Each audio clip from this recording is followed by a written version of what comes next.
Chinese ഐറ്റമാണ്. Chinese എന്ന് പറയുമ്പോൾ സാധാരണ നമ്മൾ എപ്പോഴും ആലോചിക്കുന്നത് ചിക്കൻ ഐറ്റം, ചില്ലി ചിക്കൻ, അങ്ങനത്തെ കാര്യങ്ങൾ, അല്ലെങ്കിൽ കോളിഫ്ലവർ വെച്ചിട്ട് ഉള്ള വെജിറ്റേറിയൻ ഐറ്റംസ്. ഇതൊന്നുമല്ല. നമ്മൾ മുട്ട കൊണ്ടൊരു ചൈനീസ് വിഭവം തയ്യാറാക്കാൻ പോകണം. മുട്ട കൊണ്ട് നമ്മൾ നേരത്തെ ഒരു ചൈനീസ് ഐറ്റം ചെയ്തിട്ടുണ്ട്. അത് മുട്ട ഓംലെറ്റ് ഉണ്ടാക്കിയിട്ടാണ്. പക്ഷേ ഇത് അതിൽ നിന്നൊക്കെ കുറച്ചുകൂടി എളുപ്പമുള്ള ലളിതമായ മറ്റൊരു വിഭവം. ഇതും ഒരു ചില്ലി എഗ്ഗ് തന്നെയാണ്. എഗ് ചില്ലി വിത്ത് ക്യാപ്സിക്കം. വളരെ എളുപ്പം, ഏത് സമയത്തും എപ്പോൾ വേണമെങ്കിലും നമുക്ക് തട്ടിക്കൂട്ടാൻ പറ്റുന്നൊരു വിഭവം. അപ്പോൾ ഈ ചില്ലി എഗ് വിത്ത് ക്യാപ്സിക്കം എങ്ങനെയാണ് തയ്യാറാക്കുന്നത്, അതിന് വേണ്ടി ചെയ്യുന്നത് എന്തൊക്കെയാണെന്ന് നോക്കാം. മുട്ട 4, എണ്ണ 2 ടേബിൾ സ്പൂൺ, സവാള 3 വലുത്, പച്ചമുളക് 2 എണ്ണം ചെറുതായി അരിഞ്ഞത്, വെളുത്തുള്ളി 1.5 table spoon, chilli sauce 1 table spoon, tomato sauce 1 table spoon, capsicum 1 വലുത് ചെറിയ ചതുര കഷ്ണങ്ങളായി മുറിച്ചത്, തരിതരിപ്പായി പൊടിച്ച കുരുമുളക് 1 ടീസ്പൂൺ, ഉപ്പ് ആവശ്യത്തിന്, അജിനോമോട്ടോ വേണമെങ്കിൽ 1 നൂല്. അപ്പോൾ നമ്മുടെ എഗ് ചില്ലി വിത്ത് ക്യാപ്സിക്കത്തിൻ്റെ ആദ്യത്തെ പരിപാടി ഞാൻ തുടങ്ങാൻ പോവാണ്. 4 കോഴിമുട്ട, താറാമുട്ടയിലും ചെയ്യാം, അത് ഓരോരുത്തരുടെ ഇഷ്ടം. 4 മുട്ട എടുക്കുക. എന്നിട്ട് സാധാരണ നമ്മൾ ഓംലെറ്റിനോ അല്ലെങ്കിൽ സ്ക്രാമ്പിളിനോ വേണ്ടിയിട്ടോ ചെയ്യുന്ന പോലെ പൊട്ടിച്ച്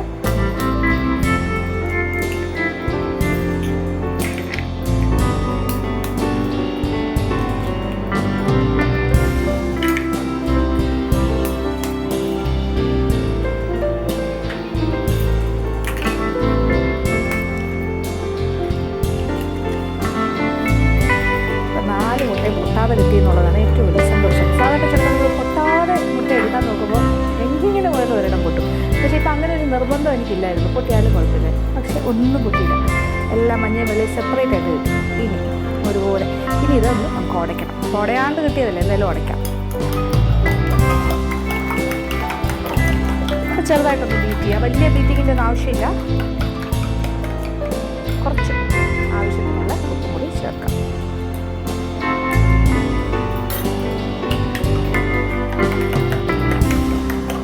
ഇതാണ് ആദ്യത്തെ കാര്യം.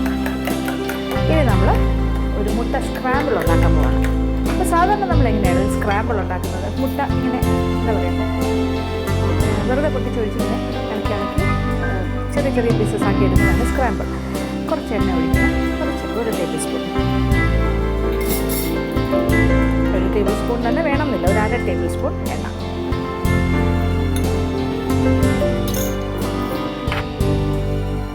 അപ്പോൾ എണ്ണ ചൂടായി, പാത്രവും ചൂടായി കഴിഞ്ഞു. ഇതിലേക്ക് നമ്മൾ മുട്ട ഇങ്ങനെ ബീറ്റ് ചെയ്ത് അടിച്ച് വെച്ചിരിക്കും.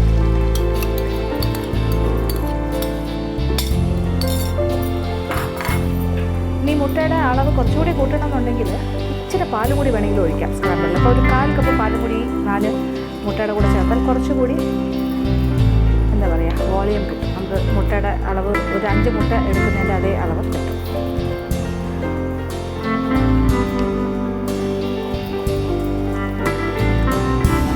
സ്ക്രാമ്പിളാക്കിയിട്ട് ഇതൊന്നും മാറ്റും. അത് പെട്ടെന്ന് തീരുന്ന ജോലിയാണല്ലോ സ്ക്രാമ്പിൾ. ഏറ്റവും എളുപ്പം ഒരു വീട്ടമ്മയ്ക്ക് ചെയ്യാൻ പറ്റുന്ന കാര്യം, ഒരു കൊച്ചു കുട്ടിക്ക് പോലും ചെയ്യാൻ പറ്റുന്ന കാര്യമാണ് സ്ക്രാമ്പിൾ. എനിക്ക് തോന്നുന്നു ഒരു പക്ഷേ ഈ വിഭവം വീട്ടിലെ ചെറിയ കുട്ടികൾക്ക് ചെയ്യാൻ പറ്റും. ആയിക്കഴിഞ്ഞു ഇനി ഇത് അടുപ്പിൽ നിന്ന് മാറ്റി നമ്മൾ വേറൊരു പാത്രത്തിലേക്ക് ആക്കാം.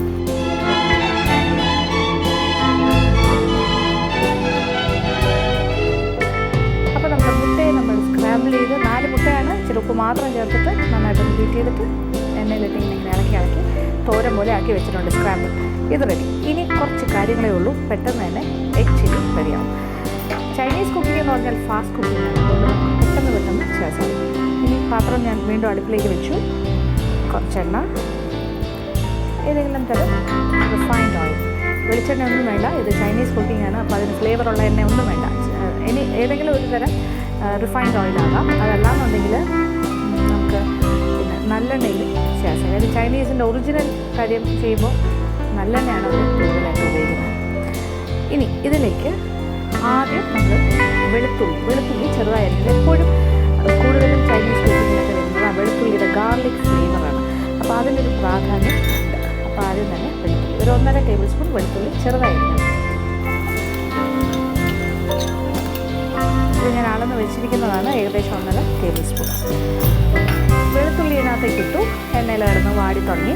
ഇനി നമ്മൾ അതിലേക്ക് ചേർക്കാൻ പോകുന്ന പച്ചമുളക്, 2 പച്ചമുളക് ചെറുതായി അരിഞ്ഞത്. ഇതും ഏകദേശം ഒരു 1.5 ടേബിൾ സ്പൂൺ ഉണ്ടെന്ന് പറയാം അളവ്. അത് ഇതിൻ്റെ കൂടെ ചേർക്കാം.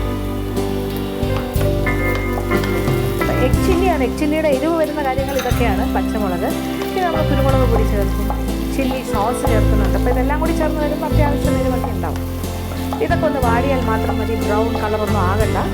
ഇത് കുറച്ചുകൂടി ഒന്ന് വാടിക്കൊണ്ടേ. അത് കഴിഞ്ഞാൽ നമ്മൾ സവാളയുടെ കാര്യം ഏതാണെന്ന് വെച്ചാൽ, സാധാരണ നമ്മൾ സ്ലൈസസ് എന്ന് പറയും, അതായത് വട്ടത്തിന് അരിയുന്നത് സ്ലൈസസ്. അല്ലെങ്കിൽ ഒരു സവാള എടുത്ത് 2ആയിട്ട് മുറിച്ചിട്ട് നീളത്തിന് ഇങ്ങനെ അരിഞ്ഞെടുക്കുമ്പോൾ സ്ലൈസ് ചെയ്തെടുക്കാം. അല്ലെങ്കിൽ ചോപ്പ് ചെറുതായിട്ട് ചെറിയ ചെറിയ കഷ്ണങ്ങളാക്കി. ഇത് ശരിക്കും പറഞ്ഞാൽ ഹാഫ് സ്ലൈസസ് ആണ്. ഒരു സവാള എടുത്ത് 2ആയി മുറിച്ചിട്ട് പിന്നെ അതിനെ വീണ്ടും ഇങ്ങനെ കുറുകെ മുറിച്ചിട്ട് സ്ലൈസ് ചെയ്യുന്നത്. അപ്പോൾ ഓരോന്നും പകുതിയുള്ള വട്ടമാണ്. ഒരു ഫുൾ വട്ടം ഉണ്ടാവില്ല, ഒരു പകുതി വട്ടമായിട്ട് തരും. അതായിരിക്കും ഇതിന് പറ്റിയ കട്ടിങ്. ഇതിനു വേണ്ടി മുറിക്കുമ്പോൾ അങ്ങനെ ആയിരിക്കും. പച്ചമുളകിൻ്റെ എരിവ് നന്നായിട്ട് വരുന്നുണ്ട്. ആ മൂത്ത് വരുമ്പോൾ പച്ചമുളകും വാടി തുടങ്ങി. ഇനി നമ്മളിതിലേക്ക് സവാള ഹാഫ് സ്ലൈസസ്, പകുതി സ്ലൈസസ് ആയിട്ട് മുറിച്ച്, പകുതി വട്ടം ആയിട്ട് മുറിച്ച്. അപ്പോൾ അതിങ്ങനെ വാടി വരുമ്പോൾ അതിങ്ങനെ ഇതളുകളായിട്ട് ഇളകിപ്പോകും.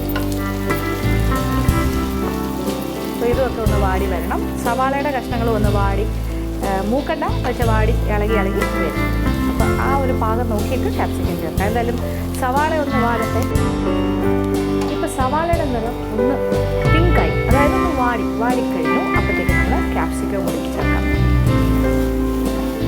ഇനി രണ്ടുപേരും കൂടി കിടന്നൊന്ന് കളർ മാറിക്കോട്ടെ. അതായത് പച്ചനിറം മാറാൻ പാടില്ല, ഒന്ന് വാടണം, അത്രേ ഉള്ളൂ. സവാളയുടെ കൂടെ ക്യാപ്സിക്കം. ഇത് 2-3 മിനിറ്റിൻ്റെ കാര്യമുള്ളൂ. ക്യാപ്സിക്കം ഒന്ന് വാടി തുടങ്ങിയെന്ന് തോന്നുമ്പോൾ നമ്മൾ അടുത്ത കാര്യം ചേർക്കാം. ഇതെല്ലാം കൈയെടുക്കാൻ നോക്കിക്കൊണ്ടിരിക്കുക. നിമിഷങ്ങൾ കൊണ്ട് തയ്യാറാവുന്ന വിഭവമാണ്. അതുകൊണ്ട് തന്നെ പെട്ടെന്ന് ചെയ്യും. ക്യാപ്സിക്കം വാടിക്കഴിയുമ്പോൾ, അല്ലെങ്കിൽ അത് ക്യാപ്സിക്കം ഇങ്ങനെ വെന്ത് തുടങ്ങുമ്പോൾ ഒരു മണമുണ്ട്, ക്യാപ്സിക്കത്തിൻ്റെ മണം. ആ മണം ഇങ്ങനെ വന്നു തുടങ്ങിയിട്ടുണ്ട്. ഇനി ഇതിലേക്ക് നമ്മൾ ചേർക്കാൻ പോകുന്നത് സ്ക്രാമ്പിൾ ചെയ്ത് വെച്ചിരിക്കുന്ന മുട്ട. നമ്മൾ ഇങ്ങനെ തോരൻ പോലെ ആക്കി വെച്ചിട്ടില്ല മുട്ട, അതും ചേർക്കാം.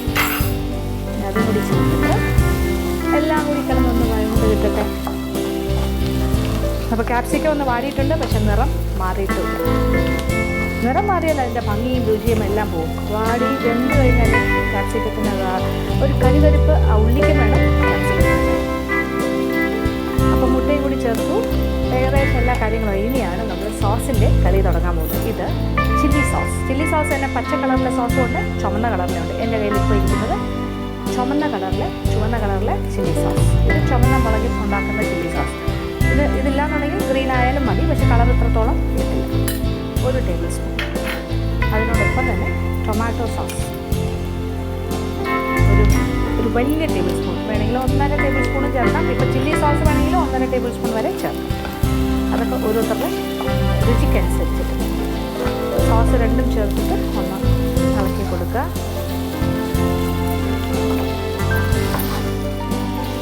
നല്ലൊരു ചൈനീസ് മണമൊക്കെ വന്നു തുടങ്ങിയിട്ടുണ്ട്.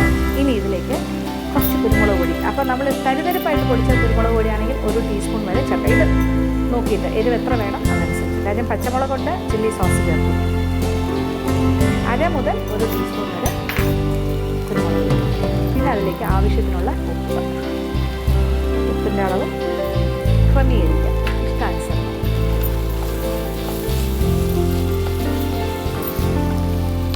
നമ്മുടെ എഗ് ചില്ലി വിത്ത് ക്യാപ്സിക്കം റെഡിയായി കഴിഞ്ഞു. ഇനി വേറെ കാര്യങ്ങളൊന്നുമില്ല, സംഗതി റെഡിയാണ്. ഇനി അജിനോമോട്ടോ വേണമെന്നുണ്ടെങ്കിൽ ഈ സ്റ്റേജിൽ ഒരു 1/4 ടീസ്പൂൺ അല്ലെങ്കിൽ 1 നുള്ള് ചേർക്കും. നല്ല ചൈനീസ് മണം വരുന്നുണ്ട്. ഇനി തീ ഓഫ് ചെയ്യുക. വിളമ്പുന്ന പാത്രം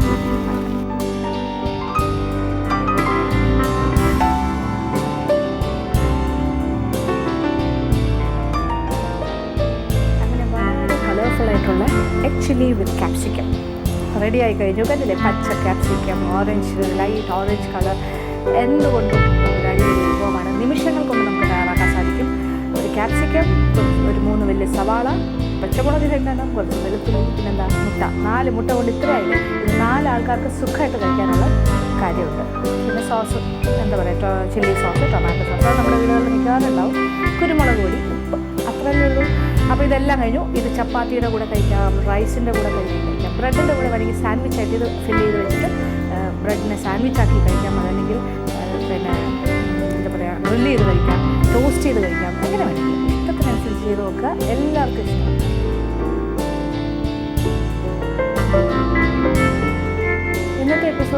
രണ്ട് വിഭവങ്ങളും എല്ലാവർക്കും തന്നെ ഇഷ്ടപ്പെട്ടാണെന്ന് വിചാരിക്കുന്നു. ആദ്യം കാണിച്ചത് ഒരുപാട് പേര് അറിയാൻ ആഗ്രഹിക്കുന്ന വിഭവമാണ് കപ്പ് കേക്ക്. പലതരം കേക്ക്സ് നമ്മൾ ഉണ്ടാക്കിയിട്ടുണ്ടെങ്കിൽ കപ്പ് കേക്ക് ചിലപ്പോൾ എങ്ങനെ ഉണ്ടാക്കുന്നതെന്ന് കുറച്ച് പേർക്കെങ്കിലും അറിയാത്തവരുണ്ടാകാം. അപ്പോൾ അങ്ങനെ കാണിക്കണം എന്ന് ഒരുപാട് പേര് എന്നോട് ആവശ്യപ്പെട്ടിട്ടുണ്ട്. അപ്പോൾ അതുകൊണ്ട് കൂടിയാണ് ഈ കപ്പ് കേക്ക് കാണിച്ചിരിക്കുന്നത്. പക്ഷേ ഇത് വീട്ടിലെ പാചകത്തോട് താല്പര്യമുള്ള ചെറിയ കുട്ടികൾക്ക് വരെ ഉണ്ടാക്കാവുന്നതാണ്. ഒരുപാട് കോംപ്ലിക്കേറ്റഡ് അല്ല, പെട്ടെന്ന് ചെയ്യാം. അപ്പോൾ ഈ ഉണ്ടാക്കി നോക്കുക. നിങ്ങൾ കൊച്ചുകുട്ടികളാണെങ്കിൽ നിങ്ങൾ ഉണ്ടാക്കി നിങ്ങൾക്ക് ഇഷ്ടപ്പെട്ട് കഴിഞ്ഞാൽ, നിങ്ങൾ ഉണ്ടാക്കുമ്പോൾ ആ കറക്റ്റ് റിസൾട്ട് കിട്ടിയാൽ, ഇതുപോലെ ആയി വന്നാൽ തീർച്ചയായിട്ടും പിന്നെയും പാചകം ചെയ്യാനുള്ളൊരു പ്രോത്സാഹനമായിരിക്കും. അപ്പോൾ അതൊരു കാര്യം. രണ്ടാമത് ഉണ്ടാക്കിയത് ഒരു തട്ടിക്കൂട്ട് ഐറ്റമാണ്. വീട്ടമ്മമാർക്ക് പെട്ടെന്ന് തന്നെ ചെയ്ത് കൊടുക്കാൻ പറ്റിയൊരു സ്പെഷ്യൽ ഐറ്റം. വളരെ സിമ്പിളായിട്ടുള്ള എഗ് ചില്ലി വിത്ത് ക്യാപ്സിക്കം. അതൊരു മെയിൻ ഗസ്റ്റുകളെയൊക്കെ വിളിക്കുമ്പോൾ ഒരു 4-5 ഐറ്റത്തിൻ്റെ കൂടെ ഒരു സിമ്പിൾ ഐറ്റമായിട്ട് വേണമെങ്കിലും വയ്ക്കാം. പിന്നെ ഒരു സ്നാക്ക് ഐറ്റമായിട്ട് കുറച്ചുകൂടി എരിവൊക്കെ കൂട്ടി വേണമെങ്കിൽ നിങ്ങൾക്ക് ചെയ്ത് കൊടുക്കാം. എന്തായാലും തീർച്ചയായിട്ടും ആ വിഭവം എല്ലാവർക്കും ഇഷ്ടപ്പെടുന്നതായിരിക്കും. ഈ രണ്ട് വിഭവങ്ങളും പ്രതീക്ഷിക്കും. ഇന്നത്തെ എപ്പിസോഡ് ഇവിടെ അവസാനിക്കുകയാണ്. വീണ്ടും പുതിയ വിഭവങ്ങളുമായി മാജിക് അവനിലൂടെ കാണാം.